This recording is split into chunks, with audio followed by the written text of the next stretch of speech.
This is the Women's Hockey Life Podcast.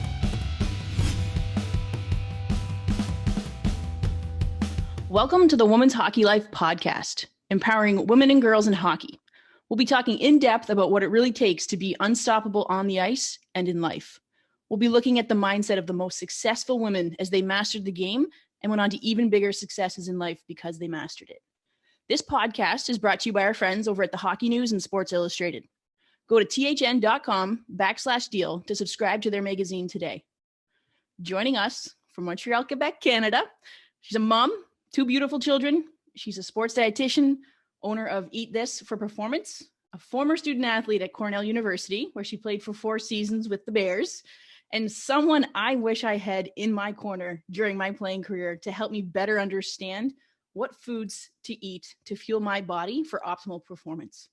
Pearle, welcome to the show. Yay, I made it. We made it. Go, Yes, Mom. we did. I know. How are you doing? Really, really doing well.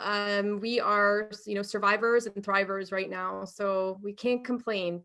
And Montreal, despite, our elevated cases here, they've handled it well, and everyone seems to be, moving along and living our lives. Kids still going to school, so we're happy and grateful for that. That's right. I forgot the kids are going to school now. It's a whole new ball game. I'm sure lots of sanitizers and everything else around the house, but I'm glad to hear you're thriving. Yeah, definitely doing what I can. Kids, as we were talking about before, are on a little bubbling with mother-in-law. So we have this stolen time now. I want to delve, really deep for you. Just keep me as long as you want me. I'm here for you. I love it. You're like, I've got kid free time. It's all about you right now. So I appreciate you taking that time and spending and it I'm going to work now. Yeah. Is that called a workaholic? Hold on a second. Wait a minute.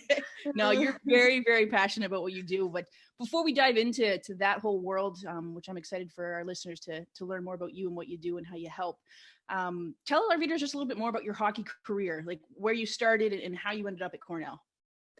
Yeah, like I always like to say, hockey was the vehicle, or still is the vehicle of my life. I'm still so attached to my love of this great sport. And when I close my eyes and picture my favorite places in the world, it usually has to do with some ice rink or some situation in my memories. So those kinds of things never go away. Those highlight reel moments never go away. And that's a beautiful thing. And this vehicle has taken me to extraordinary places, like literally places around the world. It's why I'm married to the man I married. It's why I'm speaking with you. It's everything to me. So I shouldn't have been a hockey player, really. Like I grew up in rural Quebec, north of Montreal, and girls did not play. I was fortunate that my dad loved the Montreal Canadiens, and he insisted on putting my brother in hockey. And it was me that had the idea that was the sport that I should be playing when I saw him play. So thank you, brother. Thank you, dad. And the rest is history. So yeah, it just took me at 3.5. I knew. So when any of those parents out there, who see that spark young in their kids, like just let it roll, because it was, I knew, like, and looking at my own kids, I knew if they sparked like early, like that's their passion, like just roll with it. And that was it. I was playing at 4 years old in organized hockey, and I was the only girl. So I thought that was an anomaly. I didn't think other girls really played until much later, when I got to see, probably at around 9-10 years old, the national program started to make its way into, circuits, and where we could go watch, like when they came to Montreal, we could watch the women in pink play the US, like that's like Cami Granado days, like way back in the 90s. And They were literally wearing pink uniforms for our Canada national team. Yep. That happened. Go Google that. Yeah. So I just kept playing. I got disenfranchised at about 12 years old, just around, when puberty's hitting. The boys are really teasing in the locker room. I was feeling like a very big outsider, and I didn't love being there. And I thought I didn't love hockey anymore. So I quit.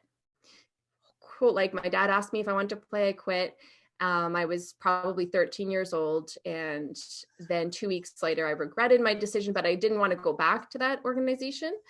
And luckily, there was like somebody in my hometown who's like some family relative passed away. They were at a funeral in Montreal, crossed this person that was like an agent for prep schools. And he just happened to ask the question, do you know any female hockey players? And this is a big lesson to people, like be known for something where there's not a lot of people in doing what you're doing, because that is how I got to prep school. He recommended me. And I was contacted by, through this person in a small town, because I was a girl who played hockey. And therefore I got invited to prep school night, and they really wanted girl hockey players because they never got to see me play. It was the most incredible recruiting, Wow. Talking about like pre-internet video film clips days. And it was newspaper clippings in French that I sent off to American prep schools. And so I can imagine the conversations with like the French teacher over there. Hey, so there's this potentially talented, we have no idea, hockey player. Will you translate these newspaper clippings? And so, yeah, I actually took winnings from like a science fair project and applied to 4 prep schools. I got into all 4, but one of them in particular really offered me a great financial aid package. And that was what it took. I needed the financial aid. So I was able to go play for Loomis Chaffee in Connecticut, 4 years of prep school. You were my rival. I was at Taft. You were my rival. Oh, Loomis. Yeah, I like and Taft was always good. So I remember Taft. Yep. I remember those hard games. And yeah, it was a great experience. I mean, I did the full 4-year thing. So I was definitely saturated by the end of prep school. Like people often ask, would you recommend this to your kids today?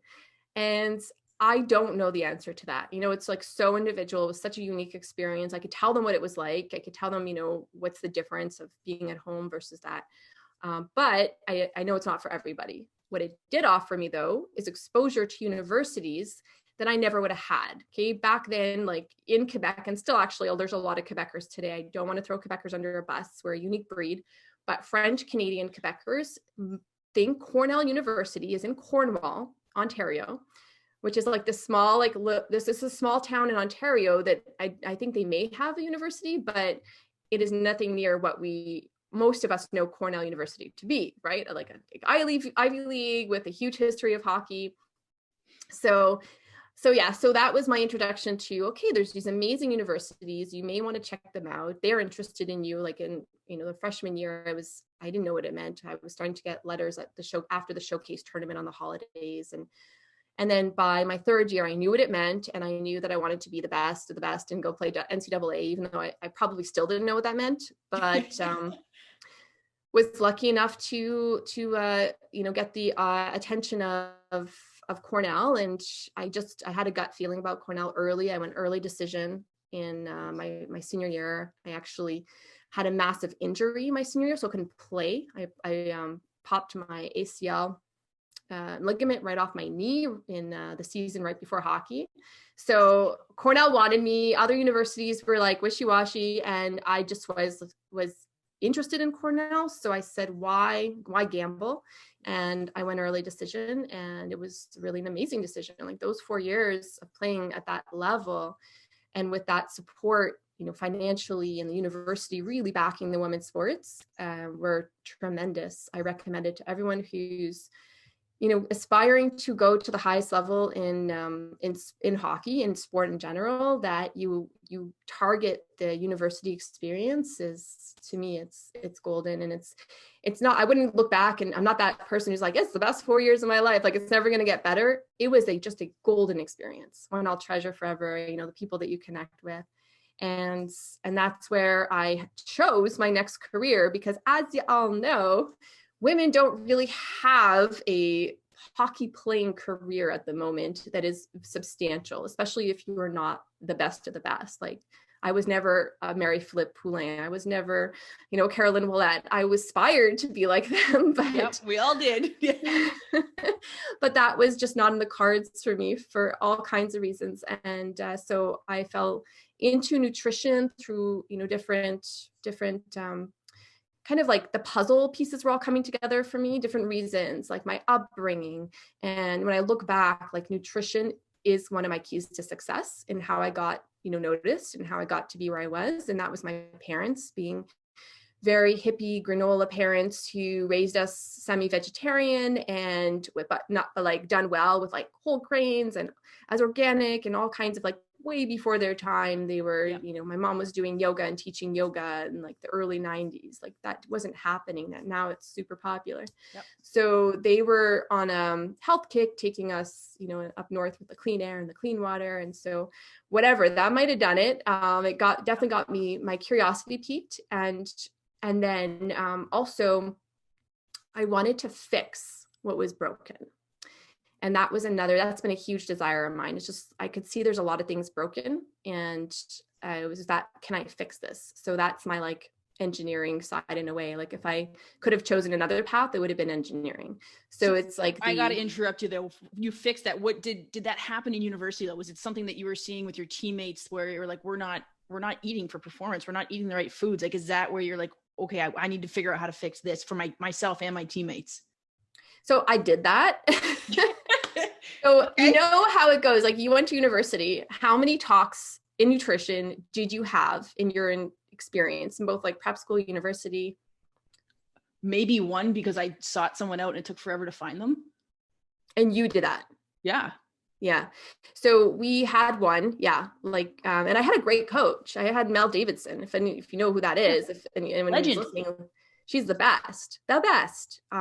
Totally changed my vision on the ice, like amazing hockey coach. And it just wasn't on anyone's radar then. No one's radar. So we did have a nutrition talk with the local like health dietitian.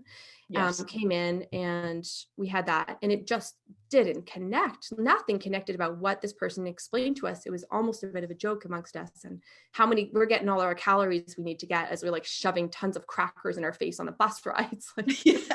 We were no connection to what the actual, like, what was it they were supposed to learn? What was it that we're supposed to understand here? So that occurred. But then in my senior year, I started to see that there was stuff that I could have known or that we should know or that we could do. And I was trying to teach the team. So I did have, like, one of the things I did was I had these drinking bracelets that I made the team. So we would move beads around on our wrist if we had like a glass of water. And so I was trying to innovate and be like, how could we help each other out to have better habits and do this better? And so I knew there was a bit of something I could do at that time. And I was still in school, like I was still learning it all. And I wasn't yet specialized in sports nutrition. I just learned the basics. And to specialize in sports nutrition, I kept going. I did a master's degree at McGill University. And then I worked with the diploma, the 2-year diploma for the International Olympic Committee to really specialize and understand from the top sports scientists in the world what was going on out there. So to the point where there's like, I look at anything on the internet, I look at anything that comes in, there's no confusion, there's no misunderstanding. I know where things are gray. I know why people have certain schools of thought. When you have that level of understanding, there's no more questions anymore. So that fixing a broken, definitely to answer your question in the long way, yes, I was fixing the team issue, but I also was inspired by my own family's broken health. And I knew that's like at the root of it. I was on a mission, whether I knew it or not, to like help my parents. My mom was diagnosed with type 1 diabetes at 39 years old. It took her to the hospital. It almost killed her. Wow. And this happened like as things were, like as I was quitting hockey and all this stuff like was happening at the same time. And then my dad, while I was at prep school, I had not a heart attack, but almost like he had huge angina and problems with his heart being clogged. So he underwent a bypass. And so we realized he had the family history of heart disease.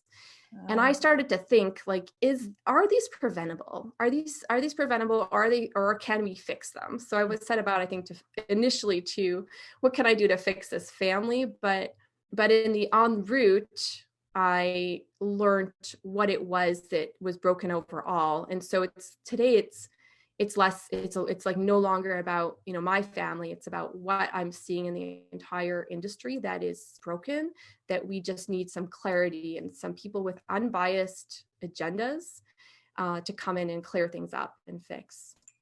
Absolutely. That was quite the recap. Wow. I just learned even more about you that I didn't even know before this. That's wild. That's amazing. So from all of this, you've now created what is Eat This for Performance. So tell us a little bit more about that, and like, what do you want to achieve with it? What's the goal? The passion I have for helping others uncover their best selves is how I can really best describe Eat This for Performance. I know that inside of you, inside of myself, inside of our children, that we have this version of ourselves that's a better version. And it starts with in our brain, our neurocircuitry, right? We imagine, and, the classic, mom imagination is like, I imagine myself after I'll lose the baby weight, right? The baby weight, yes. the baby weight. So when you go through that experience and your body morphs and changes, you're like, but I know what I look like. And you can imagine that. And it's that strong imagination that kind of sets you on the path to, okay, I'm going to, regain myself. And I think a lot of moms will relate to that. And maybe that's also a part of like why, some moms have difficulty coming back, is it starts with the, like, what do you believe about yourself to be true? And so I start there, and I imagine that eating could help you achieve that vision. And because literally you are what you eat, and that simplicity of that says it all. So Eat This for Performance takes the super self that you imagine and then layers on, okay, how can we eat to achieve that vision that you have for yourself? I love it. And I've seen some of the videos. I've got some of our students in WHL Academy taking it with you. And one of the beautiful things I love about how you teach is you talk, even to me, as if I'm 8, 7, or 6. Like, you break it down in a way that I understand, right? Because after I played, I was your typical, put on, 10, 15, 20 pounds because I'm not working out as much anymore, but I'm still eating the same. And I had to relearn everything, but everything just seems so confusing to me. And it sounds weird being an elite athlete and being like, how do you not know how to eat, whatever, but it's, you talk in a way that people understand. What was that process like? Because you're very educated. Like, you are super smart, a lot, but now you're trying to teach all ages, but I feel like part of your niche is the younger kids that 10 to 14, 15. How did you learn how to talk to them? Okay, so when we get really educated on something and really delve into the depth of it and keep going and keep going and keep going, you lose touch with that self that didn't know. And that's true. And I did do that. When I finished my master's degree at McGill, I launched into what I thought was the next step, which was to become an entrepreneur and like give that knowledge back. And I had sessions where the athlete and the parents or the person would come in to speak with me at the office, and they would get a tsunami of information. And I thought, well, I'm doing everything I can to give everything that's up here to you, because that's why you paid me. That's like why you should pay me. That's my value. And it's taken me probably a decade to get to the point where I've learned how to step by step go through that information so that you can actually absorb it. So it's been a long process. And I would say it's been probably my hockey people. So if we go back to like my vehicle, that have helped me the most, because I can at least connect on that level. We needed a connection point, and then we could wrap hockey tape around it. And we could say, okay, here's the scenario that you can connect with and I can connect with, and let's talk, how is that relevant to nutrition? I can give you about 10 examples if you want of that. And they're really fun, but that is the gist of it. So it's taken me a while to get there. Let's hear one example. Okay, this is one for coaches, and players and parents will get this, but more of our coaches, I think, will understand this. So, the classic whiteboard, where you're at the whiteboard in practice with explaining your system. And already that's that's complicated, because you have to explain where does the X's and O's go, and you have to start to kind of get into the gray area, like what happens when this happens, what happens when this happens. So let's say the breakout, you're explaining the breakout, and there's a few different breakouts that we know. Side note, I have a really good breakout story if ever we go into more depth. Had to do my first year at Cornell, but anyways, we'll come back to this. So the breakout's complicated, and we need to explain it on the whiteboard. And then what if we explained it on the whiteboard for the first time to our team, and then we never explained it again, and we never practiced it. And we showed up at our championship game, like somehow we made it there. We showed up at our championship game and we wanted to execute it perfectly. Like any hockey person is like, yeah, that's a joke. Like you have to practice the breakout. We have to do it a few times together. We have to know, do it as lines. We have to rehearse it. And so that is how we're treating nutrition right now. We're treating it like you can go to the whiteboard. So take that dietitian or that nutrition professional, have them come speak to the team, and the team is going to absorb a certain amount of it, but probably not a lot past 15 minutes. And then you're never going to practice it. And you're going to go to the big game and know how to do it. And so if you treat nutrition like this, you will have the results that if you treated the breakout like that. So that's one of my favorite examples, especially That's for a good coaches. one. I can understand that now. It makes complete sense. You got to practice it. Yeah. Right? It's not just, hey, I'm going to read a book about eating right. And okay, this is what I know I'm supposed to do. It's on paper. But if you don't actually implement it, then guess what? It's not going to happen, right? Like Google cannot make you a better hockey player. Like, it just can't. So many people are upset right now that you just said that. What do you mean I'm not going to be a better hockey player watching Google videos? Come on, YouTube, please. This is the best. So, okay, so it took you a decade to learn how to communicate it. And I respect that about you. You didn't give up. But did you have moments where you felt like, I don't know if I can keep doing this? I haven't had that break. I haven't figured it out. Or is that what keeps you going? That mental stimulation of, I got to figure this out. You're so passionate about what you do.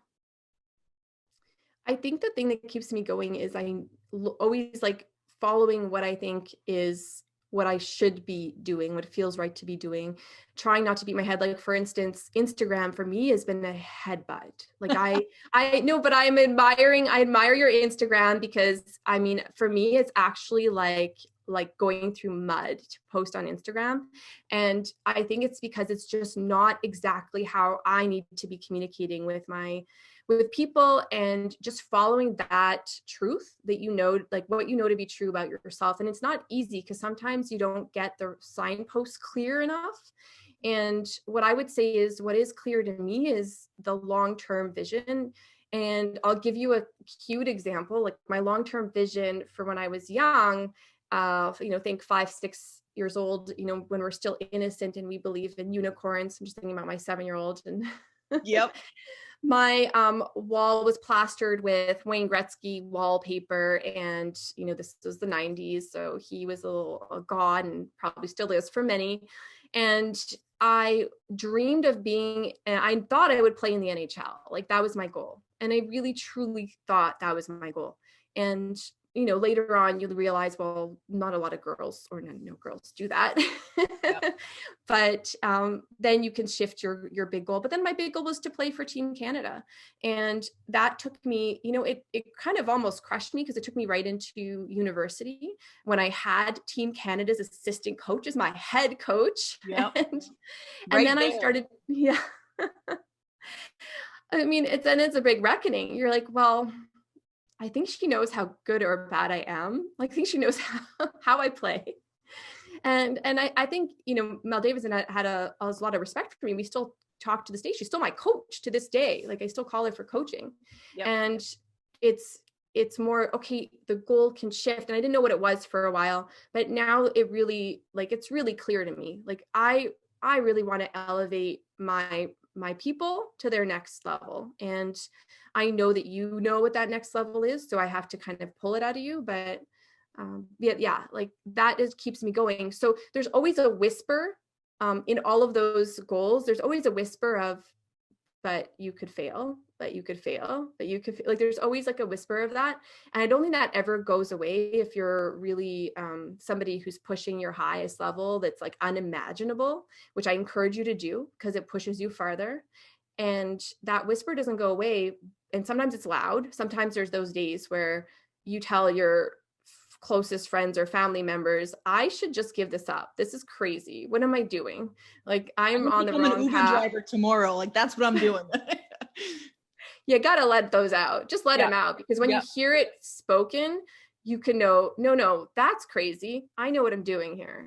And so I would say that those days are few and far between, and that's what keeps me going.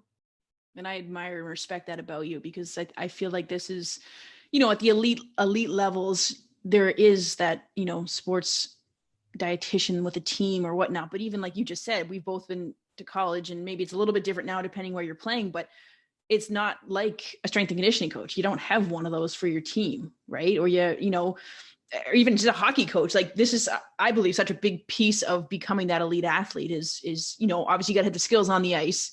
You got your mental game's got to be on point as well. But what you put in your body is literally what's going to get you through that game. Right. So are there have you come up to like a bunch of myths around sports nutrition or things that just trigger you, that drive you crazy, that, people listening that you just want to educate them on? Like, that's not true. This is important. And here's why.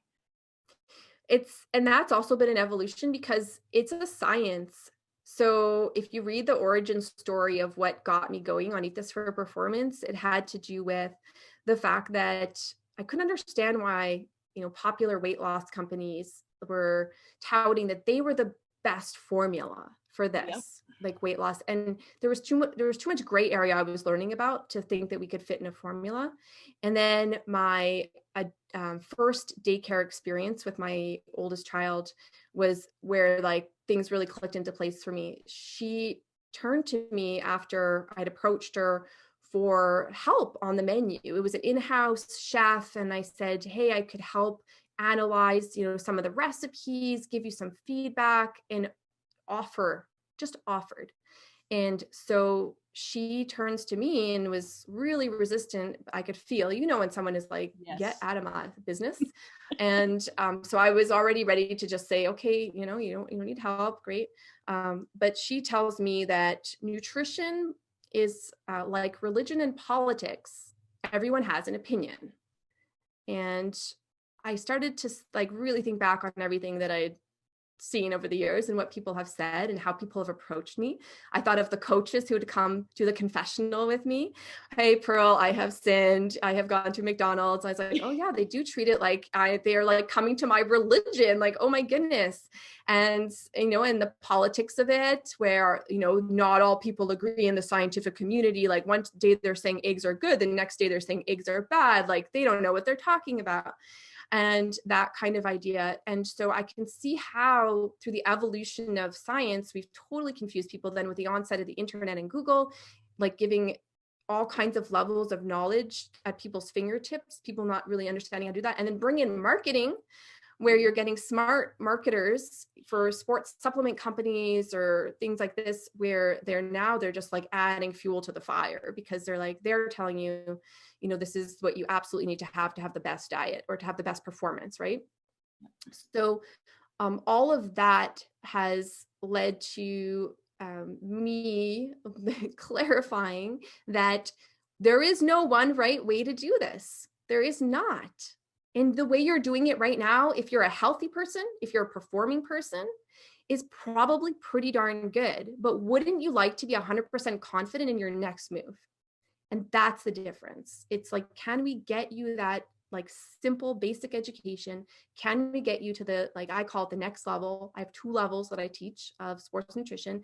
Can we get you there so that you have supreme confidence in what you are doing, and you don't look at a news article, you don't look at a supplement and wonder? You are actually able to make an educated decision on your own, like, you're able to choose a hockey stick on your own. Yeah, with a little bit of guidance. So for people that are listening, like I know you, I know your program, I know the results you get and you are getting. So there's belief. I'm behind you in what you do. But for people that don't know you, or for people that just want to learn more about nutrition and be better, how do they do that without being fooled by those who aren't in this for the right reasons? Yeah. You know what I mean? Yeah. And also about like when you hear some like a nutrition professional who's not clarified their message so easily, for you to pick it up, because there's a lot of nutrition professionals who are en route, like I was, to figuring out how to communicate better. And so to give grace to those who are like, listen to them again, and like ask deeper questions. So to people that are trying to like navigate this world, I would say, number one, you need to figure out like that you're actually like setting aside time for it, time to practice, time to meal plan. And we've taken nutrition out of our school systems. We've taken it out of our sport. It's not really been in our sports, and out of our homes, because, we are too busy to cook home meals.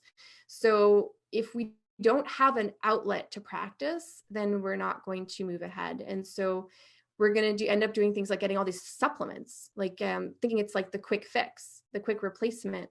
And I'm not saying that there's no time and place for supplements. I took my vitamin D today. Like, I believe there are certain supplements that can help you. And especially when you look at the robustness of the science on something like vitamin D, like, definitely be paying attention to that one. But protein powder, protein bars, like the bajillion of protein supplements that exist on the market right now, they are not the solution to your best performance. So until you really understand how to eat for performance, like throwing protein powders at your kids or at your for yourself, like a protein shake after every single training session, this is not the highest performance option that exists. It's a lesser. Interesting. See, that right there is mind-boggling to me, because that's what you read. Have a shake afterwards, right? Yeah. Put some protein powder in, rebuild those muscles, and you'll be good to go. It's just simplistic.